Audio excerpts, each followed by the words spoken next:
Marlo Stanfield spends most of the wire defeating Avon Barksdale without ever having to sit across from him.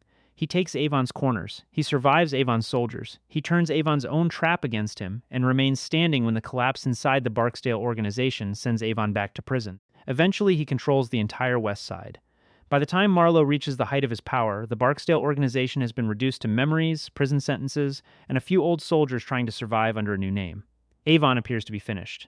Years later, Marlo walks into Jessup hoping to meet Sergei Malatov. Sergei can connect him to the Greeks, and the Greeks represent the last level Marlo has not conquered. Their heroin supply gives Proposition Joe his power. If Marlo reaches them directly, he can remove Joe, take over the co-op, and control the best drug connection in Baltimore. The visitor who enters the room is Avon. He smiles, sits down, and tells Marlo that Sergei thought the two of them should speak first.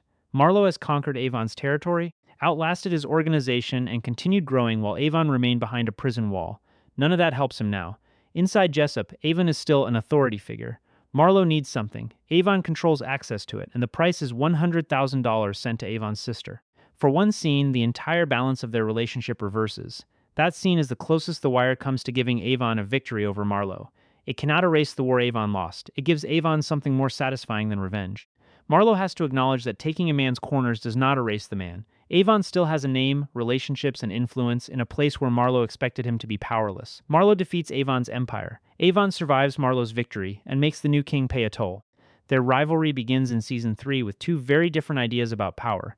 Stringer Bell has changed the Barksdale organization while Avon has been in prison. The towers are gone. Good territory is becoming harder to control. Stringer responds by building the New Day Co-op, sharing Proposition Joe's superior heroin, and trying to convince Baltimore's major dealers that cooperation produces more money than war. Marlo refuses to participate. This makes him a problem for Stringer before he becomes a true enemy of Avon. Marlo controls valuable corners and has no interest in joining a structure where other men can place limits on him. The co-op offers better product, lower wholesale prices, and fewer bodies attracting police attention. Marlo still prefers independence. Money is useful to him. Authority is the thing he actually wants. Stringer believes every disagreement can eventually be translated into business language. A corner has a price, a truce has a financial benefit. A dealer can be convinced by showing him how much more he will earn. Marlo hears those arguments and recognizes the hidden cost. Joining the co-op means sitting at a table with men who can vote, negotiate, and tell him what the larger group needs. Marlo has no desire to be one voice at somebody else's table. When Avon returns home, he immediately understands the insult that Stringer has been trying to manage. The Barksdales are buying Proposition Joe's package while allowing Marlo to hold territory that once belonged to them. Avon sees an organization living off another man's supply and stepping away from its own corners. To him, that arrangement looks like surrender with good accounting. Avon's answer is simple: take the corners back. This is the first reason the conflict becomes so personal. Avon and Marlo understand territory in almost the same way. Both men can make money without controlling every block. Both still consider territory the physical proof of who has authority. Stringer sees corners as one asset among several. Avon and Marlo see them as the place where a name becomes real. They are fighting for the same identity. Age, experience, and style separate them. Avon comes from an older version of the game built around family, neighborhood relationships, and a recognizable hierarchy. He has Wee Bay, Slim Charles, Cuddy, and soldiers who understand what the Barksdale name used to mean. Marlo is younger, smaller, and less sentimental. Chris Partlow and Snoop provide him with a compact organization capable of killing quietly and waiting patiently. Avon expects the weight of his reputation to matter. Marlo treats reputation as something that has to be defended every day. When the violence starts, Marlo proves that he is prepared for a larger opponent. He does not panic when Barksdale soldiers come after his corners. Chris studies Avon's people, chooses the conditions of each response, and refuses to give the older organization the open fight it wants. The Barksdales have more history. Marlo's crew has greater unity. Avon is also fighting with a broken organization. Stringer is trying to stop the war while Avon is trying to win it. Soldiers receive direction from a leader who wants territory, and a second leader who believes the territory is costing them too much. Every Barksdale loss strengthens Stringer's argument. Every compromise strengthens Avon's fear that the name is disappearing. Marlo has no such division. Chris never asks him to become a businessman. Snoop never holds a secret meeting to negotiate away his corners. Their organization has one purpose and one final authority. That makes Marlo much harder to destabilize than the Barksdales. It also makes the war a contest between Avon's history and Marlo's concentration. Avon can reach older contacts, hire East Side muscle, and replace men when his own crews take losses. He knows how Baltimore responds to a drug war because he has already survived long enough to become the established name. Each advantage carries additional weight. More soldiers create more chances for mistakes. More history creates people with grudges. A partner with equal standing creates a second strategy at the center of the organization. Marlo keeps his world small. Chris decides how the violence should happen. Snoop and a few trusted soldiers carry it out. Marlo never needs to convince a family council, calm a business partner, or explain why money should be sacrificed for his name. His organization is built around the very thing threatening Avon's organization, the will of one man. Avon discovers this through Devon. Unable to reach Marlo directly, Avon sends Devon to attract him. She gets close enough to arrange another meeting, and Avon's soldiers prepare an ambush. Marlo walks into the trap with Chris nearby and survives. Avon is shot in the shoulder. Tater is killed. The operation should have exposed Marlo. Instead, it reveals how difficult he is to surprise.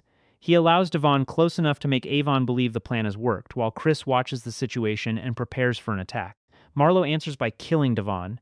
Her death removes Avon's source and delivers a message. Marlo knows how Avon tried to reach him, knows who was involved, and is willing to punish the person who created the opening. When Slim Charles reports the killing, Avon gives Marlo the greatest compliment he offers any rival during the war. That motherfucker, he good. Avon says it with anger, although there is admiration inside it. He recognizes a serious opponent. Marlo has survived the kind of move that would have ended most young crews, injured Avon in the process, and traced the trap back to Devon. Stringer sees the same result and pushes again for peace. The co-op is threatening to cut the Barksdales out of the good heroin supply because the war is bringing police attention to everybody's corners. Proposition Joe believes Marlo may accept a settlement if he keeps his territory. Stringer tells Avon that his name is already ringing after taking Marlo down a level. He can declare enough of a victory to stop. Avon receives the news about Devon and rejects the truce. His choice helps Marlo because Avon is now fighting on terms that reward the younger organization. The longer the war continues, the more money the Barksdales spend and the more pressure Stringer feels. Avon has resources, replacement soldiers, and experience. Marlo has discipline and time. Survival itself becomes a form of offense. Marlo also understands Avon's main weakness. Avon enjoys war. Stringer accuses him of getting high on the power of it, playing soldier while their business falls apart. The accusation is harsh and partly accurate. Avon comes alive when he has an enemy, a room full of weapons, and a chance to restore the old order. He can see the financial damage. He accepts it because the alternative feels like allowing another man to decide who Avon Barksdale is. Marlo is even more consumed by that question. The difference is that Marlo never has a Stringer beside him trying to pull him toward another life. He builds the entire Stanfield organization around his own appetite. Avon has a partner who helped create the empire and earned enough authority to challenge him. Their friendship gives Avon something Marlo never possesses. It also creates the opening that ends the war. Stringer eventually gives Major Colvin information about Avon's safe house. By that stage, Avon has finally found Marlo. His soldiers have weapons spread across a table, including grenades, and are preparing to attack. Marlo has beaten back every earlier attempt, yet Avon remains capable of reaching him. If the police arrive a few hours later, the final result of the street war could be completely different. The police raid the safe house before Avon can move. Avon returns to prison for violating parole and for the weapons surrounding him. Most of his remaining muscle is arrested with him. Stringer is already dead, and the organization loses both of its leaders within days. Marlo wins the war. His victory deserves to be taken seriously. He survives a larger organization with a famous name, stronger historical connections, and more available soldiers. He keeps his corners, wounds Avon, and exposes the conflict between Avon and Stringer. Once the police remove Avon, Marlo moves immediately. The transcript closes the street side of Season 3 with the news that Avon is locked up and the observation that it is a good day to return to the corners. Marlo understands timing. The crown does not always go to the man who destroys every enemy himself. Sometimes it goes to the man still standing when the enemy destroys itself. This creates an important qualification to the idea that Marlo simply outsmarted Avon. Marlo wins through strength, discipline, and survival. The final removal of Avon comes from Stringer's betrayal and a police investigation Marlo knows nothing about. Avon is preparing a serious attack when the raid begins. The series deliberately denies the audience a clean military ending. Perhaps Avon's assault would have failed. Chris had anticipated him before, and Marlo had already survived Devon's trap. Perhaps the grenades and automatic weapons on the table would have ended the Stanfield organization that night. The show closes that possibility before either side can answer it. Marlo wins the only way victory can be measured in the wire. He is available to take the corners the next morning. Avon is wearing handcuffs.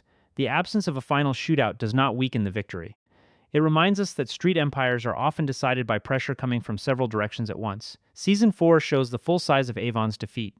Marlo expands through West Baltimore and forces independent dealers to take his package. The remaining Barksdale name carries history without protection. Bodie begins the season as one of Avon's last recognizable cornermen. He has survived the pit, the towers, the investigations, and the collapse of the organization. Under Marlo, that experience buys him very little. Bodhi is allowed to keep working as long as he accepts Marlo's product and authority. This is how Marlo conquers the Barksdales at the deepest level. He does not simply occupy their corners. He turns one of their most loyal soldiers into a dealer inside the Stanfield system. Bodhi never gives Marlo the loyalty he once gave Avon. Marlo only requires obedience. That arrangement ends when Bodhi is seen getting into a police car and Marlo assumes he may be informing. Chris and Snoop send O-Dog to kill him. Bodhi dies defending his corner, firing into the darkness while refusing to run.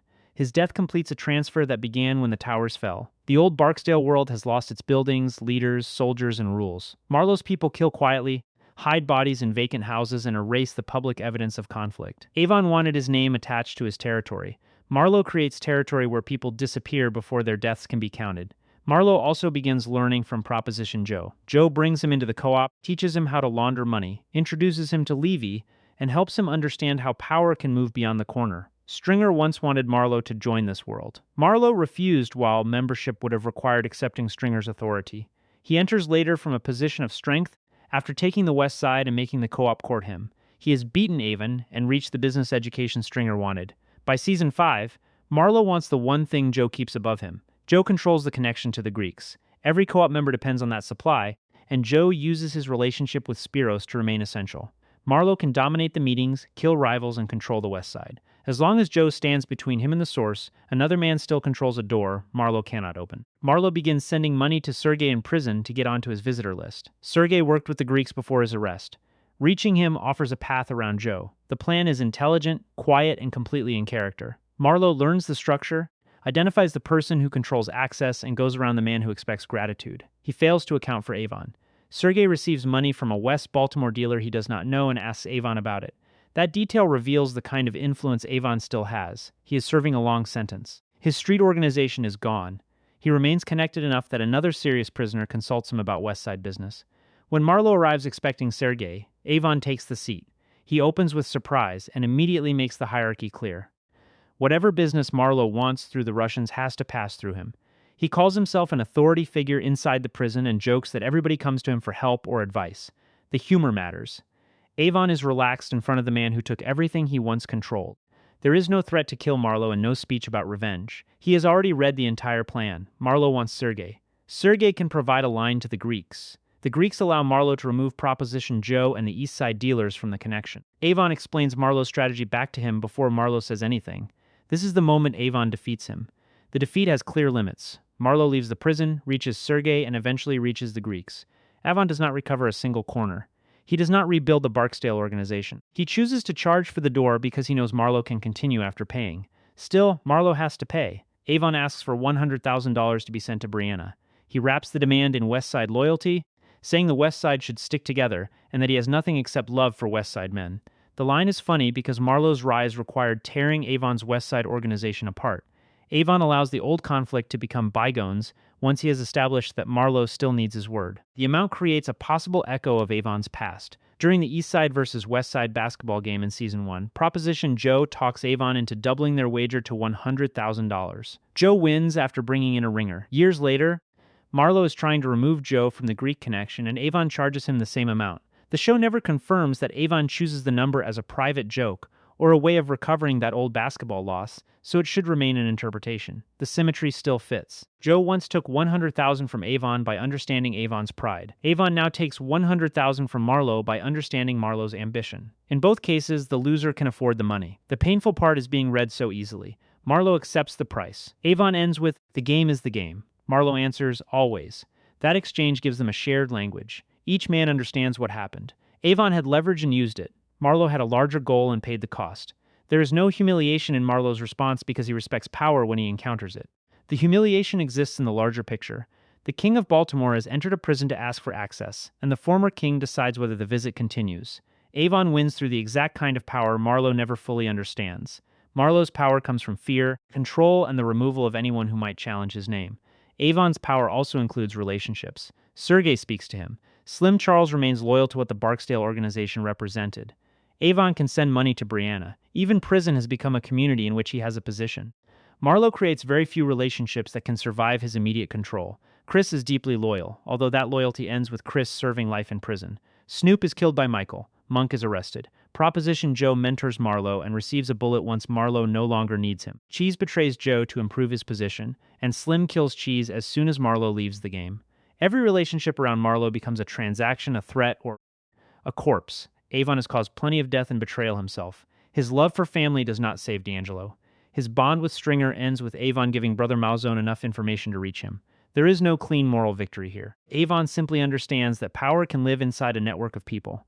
Marlo believes power is proven whenever everybody else steps aside. That difference can be seen in the small public world surrounding both men. Avon sponsors a community basketball team, remembers old boxers, and throws a homecoming party filled with people who have known him for years. Those moments do not make him generous or harmless. They reveal that the Barksdale name exists inside a neighborhood memory larger than fear. People can argue with Avon, disappoint him, ask him for help, and remind him who he used to be. Marlo is rarely shown inside anything resembling a community. His public gesture is the school money giveaway, and even that operates as a campaign for his name. He gives children cash, so the neighborhood will associate relief with Marlo Stanfield. Michael's refusal attracts him because it breaks the expected exchange. The boy will not accept money merely because a powerful name is attached to it. Avon wants his corners and enjoys the respect surrounding them. Marlo needs the name to continue proving that he exists. Once people stop repeating it, all the money and violence behind it begin to feel useless. After paying Avon, Marlo reaches the Greeks, has Joe killed, and takes control of the connection. This appears to be his final triumph. He holds the supply, the west side, and the co-op. The Barksdales could never control the entire city this way. The victory lasts for a very short time. The police use an illegal wiretap to discover Marlo's code and arrest his organization. Levy exploits the illegality of the investigation and secures a deal. Marlo keeps his freedom and his money under the condition that he leave the drug trade. He sells the Greek connection back to the remaining co-op members for $10 million. On paper, Marlo has escaped better than Avon ever did. He is rich, free, and able to enter legitimate business. Levy takes him to a gathering filled with developers and politically connected people. This is the world Stringer tried to enter.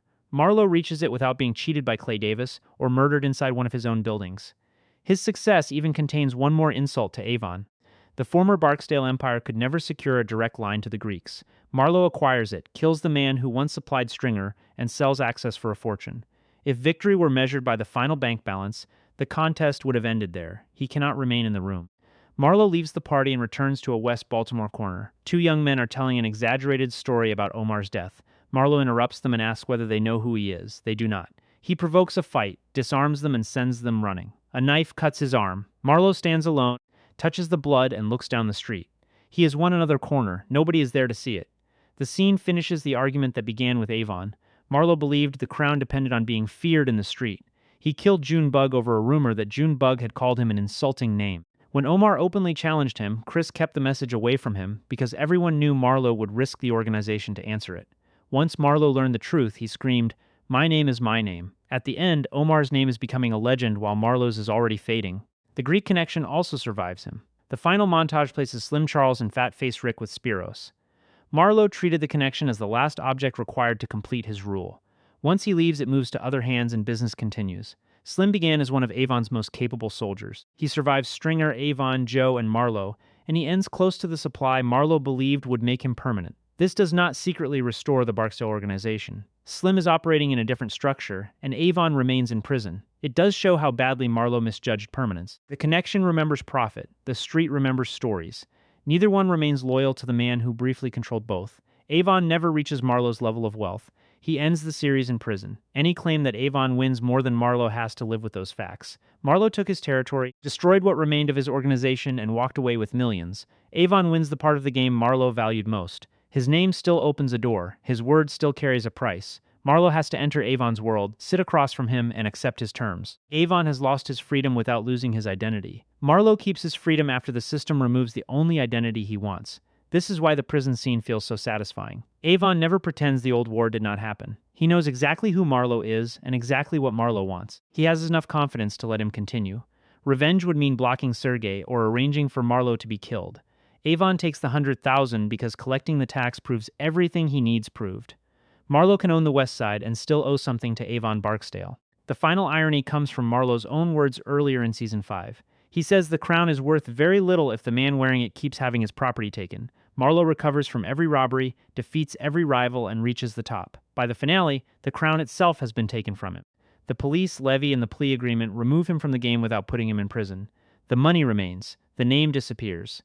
Avon is trapped inside Jessup and somehow remains at home. Marlo is free in Baltimore and has nowhere he belongs. So Avon did not defeat Marlo in the usual sense. He lost the war, the corners, and the organization. Marlo had him beaten for most of their rivalry, and the police raid only made that defeat permanent before Avon could attempt one last strike. The Wire gives Avon the final meaningful exchange between them. Marlo spends years proving that he can take everything Avon built. When he finally reaches for the highest level of the drug trade, he discovers Avon sitting between him and the door. Avon names the plan, sets the price, and sends the conqueror onward only after the money is promised. Marlo becomes the king of Baltimore. Avon makes the king pay tribute. By the end, that $100,000 means more than the $10 million Marlo receives for the connection. The $10 million purchases his exit. Avon's $100,000 confirms that his word still travels outside the walls. Marlo won Avon's empire. Avon won the last moment that mattered between them.